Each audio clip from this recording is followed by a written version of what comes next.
All right, another thing regarding both studs and layout of studs is, if you recall, I remember saying that on an inside corner like this, you would start your layout here and go that way, right? Okay, I also mentioned in a different part of the video about with shaft walls being 24 inches on center and then these walls being 16, that you would need to find out what your second layer of drywall, well, that is if you're running a two-layer. A lot of the times on a shaft wall you are doing 2 layers of drywall on the outside. That'll be a different video going over shaft liner. I don't have any of that in here. But I mentioned about carrying your layout through so that it works out correctly. So your second layer of drywall would line up with your layout on your 16s. So you would want to measure 4 feet, not because you got your layout is 2 feet. Well, 16s and 2 foot, 16s and 24s both land on 48 inches. So you would want to plan out where your outermost sheetrock joint would be and plot that to line up with your 16-inch framing layout. Now, here we have an inside corner, but if you notice, I did not lay this out on 16. You might be, why not? That's from an inside corner. Normally you would, but if you notice, this wall carries all the way through. So when you're putting sheetrock on here, if you've changed the layout right there, now this doesn't line up with the rest of the wall. So your drywall joint might end up, your drywall joint will land here, but if you put your stud on 16 over here, now you've got a joint with nothing behind it. So you need to carry your layout through. That's just something to be very mindful of when you have strange corner situations like this, or where like this is your rated wall.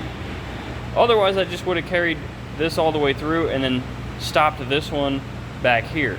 But this is the fire rating goes like this. A fire rating, every smoke walls take priority over non-rated walls, which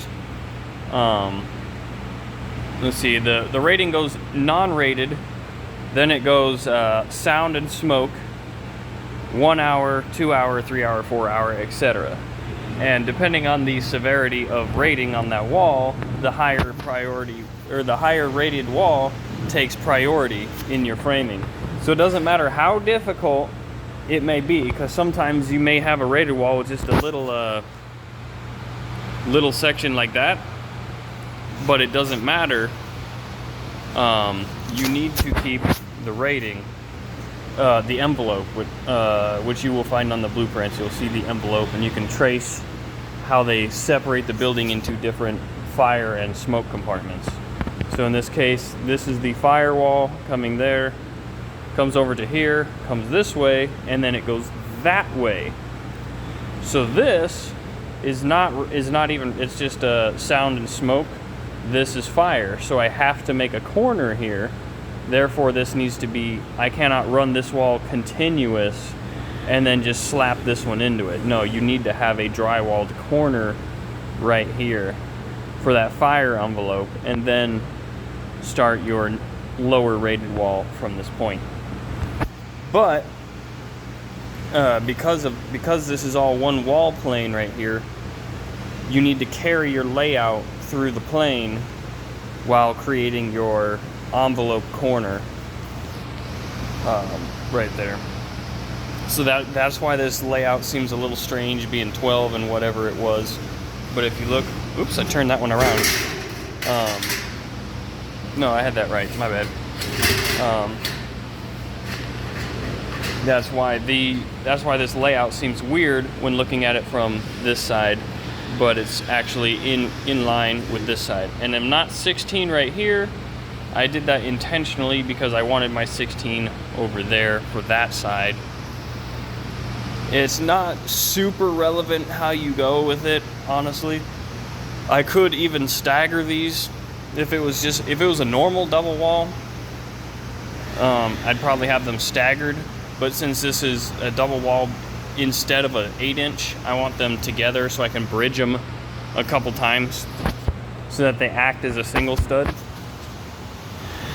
I forgot what else I was going to say here.